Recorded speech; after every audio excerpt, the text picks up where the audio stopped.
มาซุ้งพี่น้องผู้ปกครองเขากูเกาะค่ะเนาะวันมันก็ตกมันอยู่วันที่7 เดือนธันวาคมปี2025เขาขามาพบทุกอย่างกันในข้าวยามกันในละค่ะเนาะวันมันก็เอาตื้อตังข้าวยามตูตันเสมาพบทุกอย่างพี่น้องผู้ปกครองเขาวันมันก็เขาขามาด้วยเงาลายการศึกปังตึกในเมืองเขาขาอีกหนึ่งค่ะเนาะข่าวการเมืองได้ก็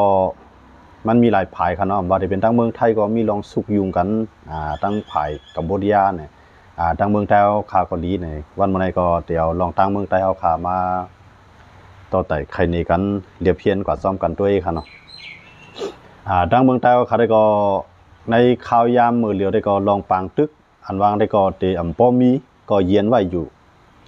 ก้อยกาอันลองชิมเอาก้วนกัน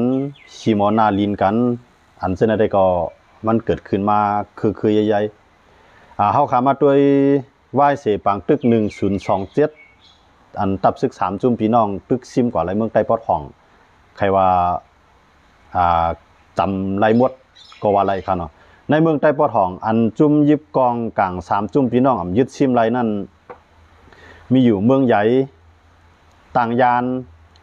ยาก็นำลันมีไรว่ามีอยู่3จีเวียงด้วยค่ะเนาะไรว่ามีอยู่3จีเวียงด้วยมวนตั้งค่ะเนาะเขาว่าเนาะมวนตั้งยาก็หมูจีค่ะเนาะบางครั้งหนึ่งมี4จีเวียงด้วยนะทางเมืองใต้ปอดห้องตีเหลือนั่นก็ที่เมืองใหญ่นั่นก็เป็นผีว่าเมื่ออยู่ยาก็มานเมื่ออยู่ที่ว่าขำมายึดนั่นค่ะเนาะยาก็ที่ตั้งย่านนั่นก็ขำมายึดยันเบอร์สังยันเบอร์ว่ายึดเป็ดหมดอ่ะที่ในก็มานก็ตึกอยู่กำในที่นำลันทีนี้มันร้านก็มีผีเขาอยู่ไว้ในก็ไปมีจุ่มไหลเมื่อเอายาก็มีปลาตั้งซึกมันค่ะเนาะอันนี้เป็นน้องเมืองใต้ปอดห้องยาก็หมูจีก็ได้มีปีทุจิตเลยซึกมันอยู่ไว้นี่นะที่คือเดี๋ยวสีจีเวียงค่ะในเมืองใต้เอาที่อัน3จุ่มพี่น้องยึดไหลค่ะเนาะกำไรเหมือนจะหนังเมืองกุดในเขายึดไหลอ่ะก็กำมันเข้าขึ้นทางมันเข้าขึ้นทางกำลืมนั้นน้องเขียวเขายึดไหลก้ามอ่ะก็กำมือเดียวมันเอาขึ้นเข้าขึ้นอ่ะอันนั้นเจ้าในบอกว่าก็ในเหมือนจะหนังลาเซียวยึดเลยเต็มไปการซึกเกากลางก็เลยถูกเคใจถอยก็เลยย่อมถอยปันเนี่ยเมื่อเราได้ซึกมันในขึ้นเขาอันซึกมันขึ้นเขาอยู่ในเมืองใต้ปอดห้องเตียนเขายึดไหลปวดมากนั่นขนาดนั้นเหมือนเจ้าหนังเมืองกุดก็ซึกมันก็มีไว้ตั้งนำเอาคำเมื่อเราได้ก็เมืองกุดในที่หักษาไหลมันไหลได้ก็ผู้ขนาดพิเรียบได้ยังทีnàoอีกเขาขนาดก็ในดีน้องเขียวในก็เหมือนเจ้าหนังดีมันจะมีตับซึกธนูและตับซึกเทียนเอายึดกุมกำไว้ขนาดก็กล่าวว่าเมื่อในตีลอยตองคำเจ้านั่นก็ตับซึกเทียนอะไรก็เลยถอยบันมังสูญเย้าซึกมันเอาขึ้นเข้าซิมไรทางตั้งนำค่ะเนาะดีแน่ๆก็เฮ็ดให้ซึกมันขึ้นไรตีอยู่ขึ้นก็ไม่ได้เหมือนเจ้าหนังในนาทีเกากลางอันเกากลางยึดซิมไรนั่นได้ซึกมันไปเข้าไรขึ้นเสียตีหรือเสียวิ่งลาเซียวค่ะเนาะย้อนไปเจ้าหนังในซึกเกากลางเขาซ้ำหนังหือตีไรคู่ว่าหัวนับก้นในปืนตีเตียนเกากลางเขาซิมกุ้มกับไรนั้นมีก้นหลายก็มีหัวนับก้นกะหือยาก็มีหลายเคลื่อนมีหลายวานมีหลายเอื้องมือเหลือในอันเป็นตับซึกแอมยันตีเกากลางเขาก็เฮ็ดอันปืนตีเขากุ้มกับไรลีนั่นค่ะเนาะเขาก็เฮ็ดไว้กับตัวห้องว่ามัดปงตีนั่นค่ะเนาะมันห้องมัดปงตีค่ะเนาะใต้ห้องไว้กับตัวก้นเมืองนั่นค่ะเนาะก็ในเกากลางเขาเฮ็ดออกมาไว้กับตัวยาก็เฮ็ดพาสปอร์ตเนาะพาสปอร์ตในหมายถึงว่าตาที่เข้าออกเมืองเขนั่นค่ะเนาะพวกกับเมืองเขในหลวงเลยมีพาสปอร์ตมีใบคำเมืองในก็เกากลางเขาเฮ็ดปันก็ในเบิ่มาด้วยดังที่ไหนเขาก็ฮู้ว่าในพื้นที่เขากุ้มกำไร12จีเวียงค่ะเนาะที่ไหนเขากุ้มกำไร12จีเวียงในที่ไหนเขากุ้มกำไรได้ก็มัน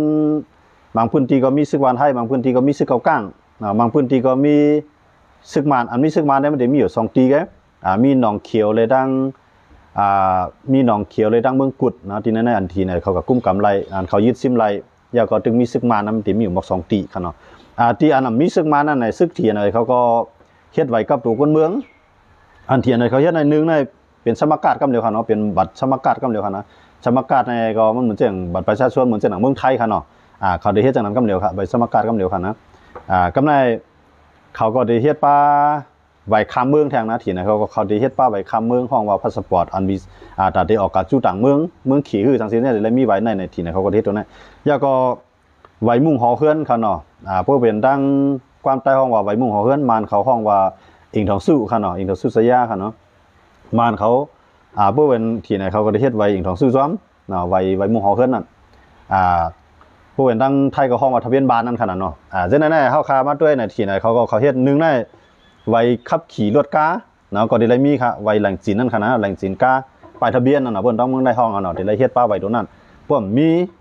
ก็ที่แล้วก็เฮ็ดพวกเฮ็ดเพราะว่าเขาปันข้าวยามมาป้วนเอาเลยคำเฮ็ดก็เขาได้ยึดรถกานั่นขนาดเนาะอันนั้นก็ที่ไหนเขาเฮ็ดอันนั้นได้อันเขาเฮ็ดอยู่ในมันกว่าแนวตั้งสิ่งเหล่านั้นมันก่อนแนวตั้งแต่ได้สร้างจึงเมืองนึงดูก็นะซึ่งเมืองนึงดูกันว่าในมันได้เลยมีก้นนึงโก้ในมันได้เลยมีไว้อย่างล่ะในไว้มุงหอเฮือนยาวก็ไว้กับตูเนาะเพิ่นไทยของว่าบัตรประชาชนยาวก็บัตรทะเบียนบ้านเนาะสำเนาทะเบียนบ้านเนี่ยมี2มิ้วอันนี้คำว่าแตกนึงทักนึงเนี่ยเอาความไทยมาแตกหรือความไทยบางก็ไทยอยู่ทางเมืองไทยก็ที่ไปฮู้ก็มีบางก็ฮู้ก็ที่นำนั่นขนาดเนาะอันนั้นถ้าใครอยู่เกี่ยวแตกมันจังได๋ก็กำในลวดก้าในเมืองไทยเนาะลวดก้าในกูล้ำในถึงได้มีแหล่งศีลมันเนาะแหล่งศีลมันหมายถึงว่าขวานมันเนาะเต้ๆมันได้มันเป็นไวตัดสร้างขวานมันห้องว่าทะเบียนลวดเนาะลวดกันในลำในน้ำปานลวดมันอีสังอันในห้องว่าทะเบียนลวดเขาเนาะไวลวดนะแหล่งศีลลวดเนาะก็ในบ่มีไวลวดตัวไหนนะเฮาได้เลยก็สร้างขวานมันกูปีคั่นน่ะนะเพราะว่าถึงขิงมาในเฮาสร้างไรเพราะเฮาสร้างในทะเบียนกันในเนาะเฮาว่าลวดกันในน้ำปัดกันในน้ำปัดลวดลำในมันไปเลยมาสร้างขวานในพอถึงขิงมาเพิ่มสร้างเบิ่งญาติเจ้าหน้าที่เขาตำรวจเขาตรวจกวดทัดก็ได้เลยเสียเงินนั่นขนาดเนาะอันในห้องว่าทะเบียนมันก็ในที่นั้นนี่เขาเฮ็ดมาทะเบียนรถให้เขาได้เฮ็ดออกป้ากำในไว้ขับขี่รถนะไว้ห้องไว้ฮอก้านั่นคั่นเนาะแหล่งศีลมองเนี่ยนั่นเนาะที่เขาห้องว่าไว้ขับขี่ด้วยว่าน้องไทยเมืองไทยของไว้ขับขี่เนาะก็ใต้เฮาได้ห้องว่าไว้อาขว้างคอรถอันนี้ก็ที่ไหนเขาเฮ็ดครับปองว่าเมืองนึงลูกนั่นเพราะว่ามันมีเมืองมาเย้าใน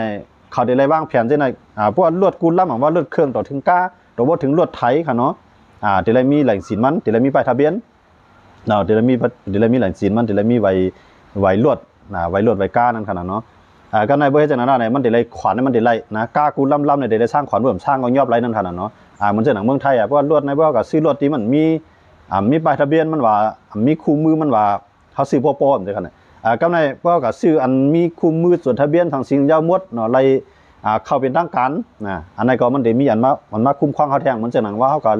ลวดผ่ากาตามในไล่มาเจ็บกันในเฮาได้เลยก็เอาเงินถูกเอาเงินนี่นั่นไล่ก็กะว่าก่อนเฮาได้ไล่ก็เฮาได้ไล่จ่ายบันกูเรือนเอากูเรือนจ่ายกูปีเนาะกูปี1ปี1ปอกนะเขาฮ้องว่าพรบน่ะนะบนเมืองไทยเนาะเมืองไทยน่ะได้มีอยู่2มิ้วลวดน่ะ1ใน3มี3มิ้ว1ในพรบลวดเฮาเนี่ยอันคุ้มครองอันใดได้ด้วยถึงบรรลวดเฮาพวกเฮากับมัดเจ็บในทั้งสิ้นเนี่ยลู่ตายเนี่ยยอกย่อยกวยก็คือเฮาก็ถูกเอาเงินนี่นั่นไล่มาก็เฮาได้ไล่จ่าย1ปีเนี่ยก็สิอยู่หมอก300อันนั้นเบิ่นรถเครื่องค่ะเนาะเบิ่นรถยนต์ออกาเขาไม่ได้สูงมาแทงอันนั้นเขาอยู่ในตัวเดียวมันก็กำไรห้ามก็เป็นหรือเสือมีพรบยาวในหรือมีภาษีนะภาษีในหมายถึงว่าขอนมันเนาะขอนมันก็พวกเป็นรถเครื่องก็1ปีก็ได้เสียงหมอก150ถึง200ค่ะเนาะนะเขาอยู่คันลันในคร่าวๆก็อันนั้นได้มี2อันเปิ้นเมืองไทยในเขาแตกในจังนั้นค่ะรถ1ลำได้มีจังนั้นก็ได้มีอย่างแท้งเนี่ยจะได้มีใบขับขี่ค่ะเนาะจะได้มีใบขับขี่ใบขับขี่นี่หมายถึงว่าไว้ขว้างคอรถเนาะกำไรที่มีแทงไว้นึงไว้อันเฮาได้ไล่จับรถอ่ะเสเบิ่งญาเจ้าหน้าที่เขาห้องจัดถามนั่นน่ะไว้สร้างขวานมันแหไว้อาขว้างคอมันแหแล้วก็ไว้ลวดกันนั่นชื่อมันเป็นเผาเป็นผู้ครอบครองเป็นเจ้าของมัน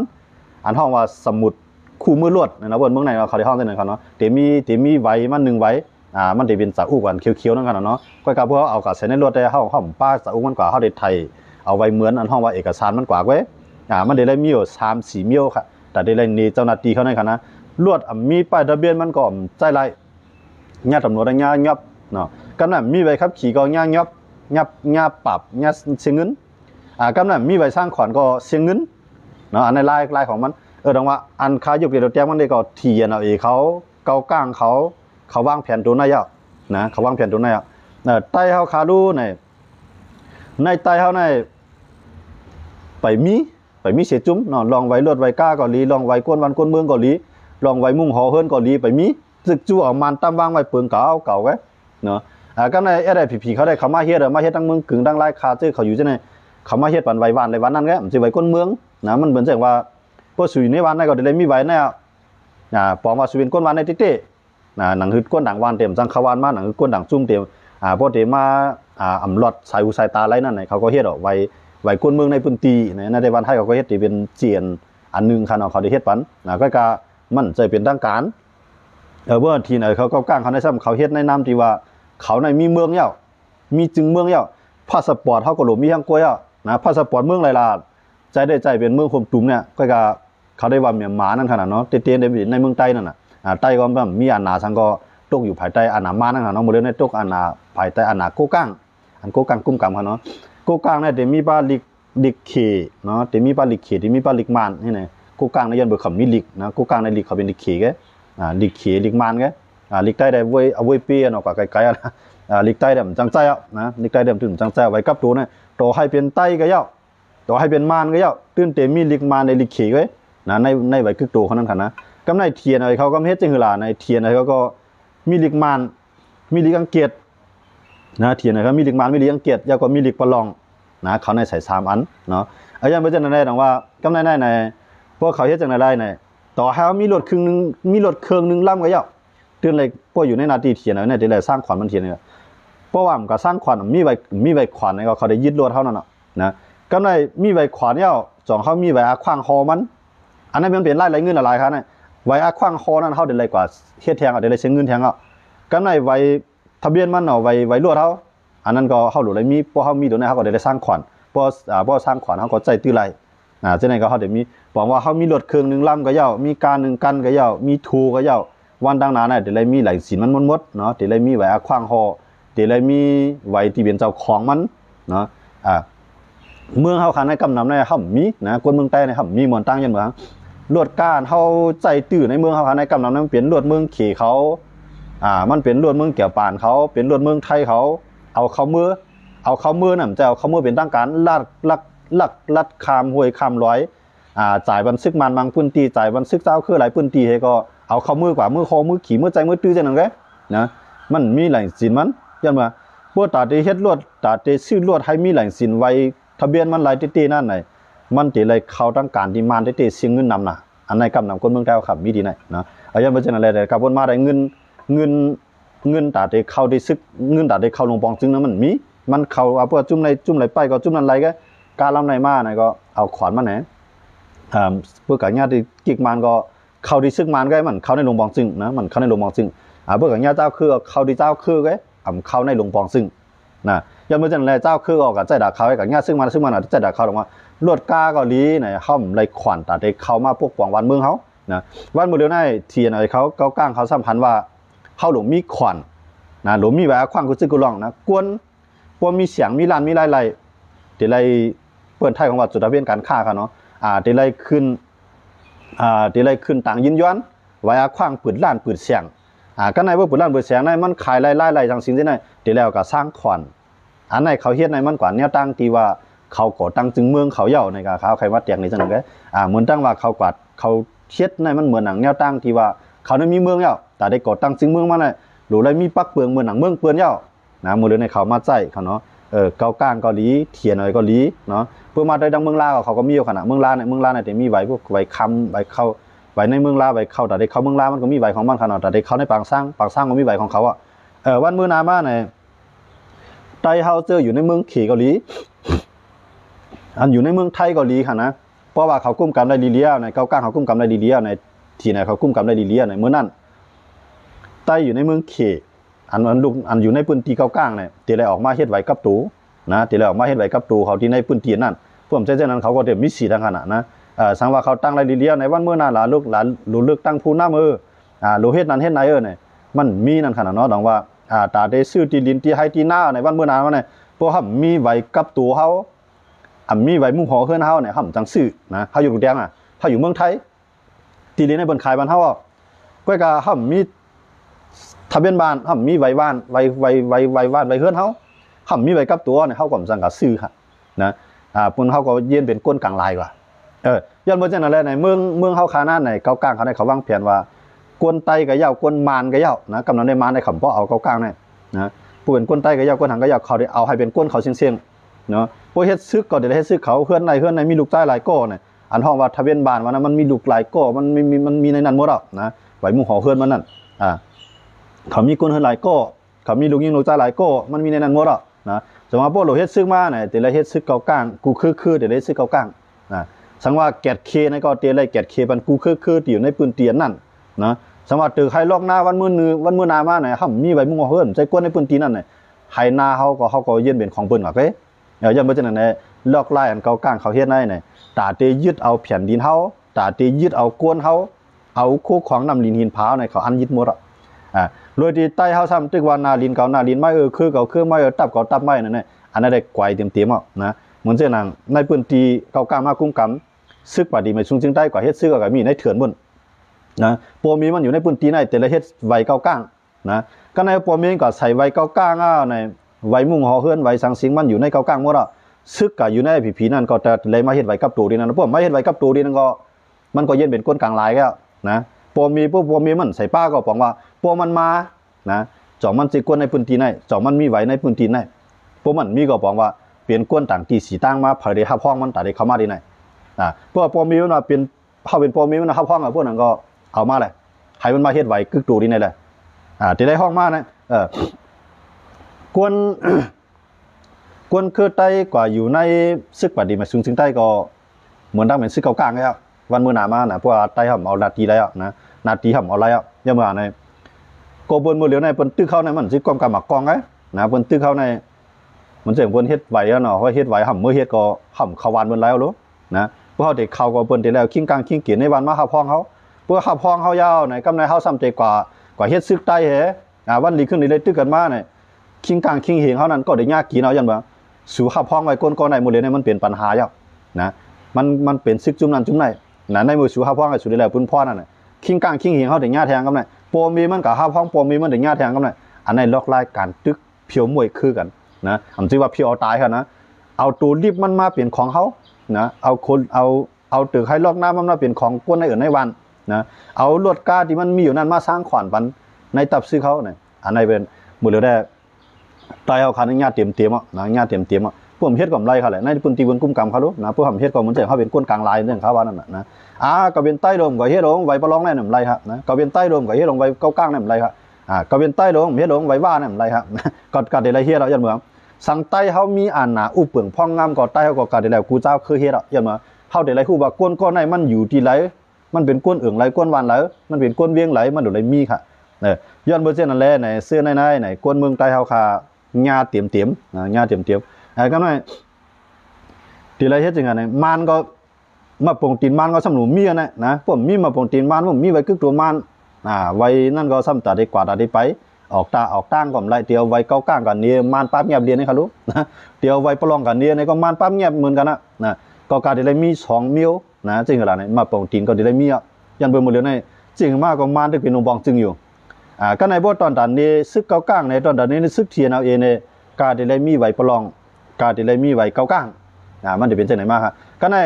ไว้ใต้เด่มรู้ย้อนเบอร์ซึกใต้ในมันมีอาณาสังนะมือเลียวก็ครับว่าหน่อมผู้ว่านั่งนาได้ก่อมจังหวะเพื่อเขาพร้อมกันได้ก็จังเป็นอะไรอยู่นะมือเลียวในไว้ใต้ได้มันไปมีเผยนะยาวก่อมมีเผยใครเฮ็ดยาวก่อมไปใจเฮ็ดย้อนว่าใจเฮ็ดก็มันไปปองสังเขาเนาะย้อนมันเหมือนจังว่าเขาได้มาแจกแขกเพเจ้าคือเป็นก่อเป็นลายหมู่ลายก้อนให้ตอนดัดใต้ได้มันไปจังเฮ็ดนะมันไปจังเฮ็ดย้อนว่าเนี่ยนาตีอุปเปิงที่ว่าเปิ้นเตรียมเข้ามาไล่เปิ้นเตรียมไล่มาเก้าอุปเปิงไล่ลีเดียในใต้เฮาเนี่ยไปมีเสตินะก็กาเตไล่ปึ้งอิงมาปงตีนให้อยู่กว่าแว้นะใต้เฮาเนี่ยนะก็เลยได้ปึ้งบ่ยันบ่ลูกกาลูกไปผู้กาเตไล่ใจมาปงตีนมานั่นแว้นะกำไนมันจะน่ะอยู่ในนาทีเขียนนะก็เตไล่ใจป้า2มิ้วนะมาปงตีนทีเอาเฮ็ดปานนะมาปงตีนมันเฮ็ดไว้นั่นเตไล่ใจบ่เพื่องาทีน่ะก็เตไล่ทีน่ะเอาเตมาปงตีนนั่นทีนี้เขาก็คอมปักไว้ไล่นะมาปองตีนมาเนี่ยมันไล่ใจในเขาก็คอมปักไล่ยันเมืองก้นในมันลูกก้าลูกขายเพราะว่ามีมาปองตีนในมันเจ๋งว่าลูกก้าลูกขายคำลานออกลานเข้าลานออกลานนะมันถึงเป็นม่านอยู่ส่วนใหญ่นั่นขนาดเนาะการเช่นนั้นก็ทีนี้เขาก็ได้ไล่ใจ2ใบอยู่นะมันเจ๋งหนังพี่น้องเจ้าประลองร้างเขาก็ได้ไล่ใจ2ใบนะใต้ก็ได้ไล่ใจ2ใบยันมาเจ๋งในดังว่าอันเช่นนั้นในวันดังนามาได้ว่าเขาอยู่เมืองไหลเวียงไหลก็ยาวนะวานไผ่เวียงมันน่ะได้ไล่มือเฮ็ดไว้กึกตูในพื้นที่ทั้งไผ่ทั้งบ้านเนี่ยเก่ากลางเขามีแผนโดนไหนอยู่เยอะเทียนเขาก็มีแผนโดนไหนอยู่เยอะครับเนาะมันเจ๋งพอมีอยู่ในพื้นที่ลูกล่างเขาอยู่ในพื้นที่เขาก็อยู่ต่างเมืองเขามาหาเงินหาต้องเนี่ยเขาเด็กเข้ามือเนี่ยตัวปอมีเฮ็ดไว้ปันเขาก็จังเข้านะจังมือหลีมจังมือใจกันก็การเดลเฮ็ดอันในเพิ่นห้องว่าการบังคับเลยอัตโนมัตินั่นครับเนาะมันปังบังคับเตียงเลยใจแห้งกองแห้งกลางสังก้อยกาใจเอาปักเปลืองนั่นเตียงเอา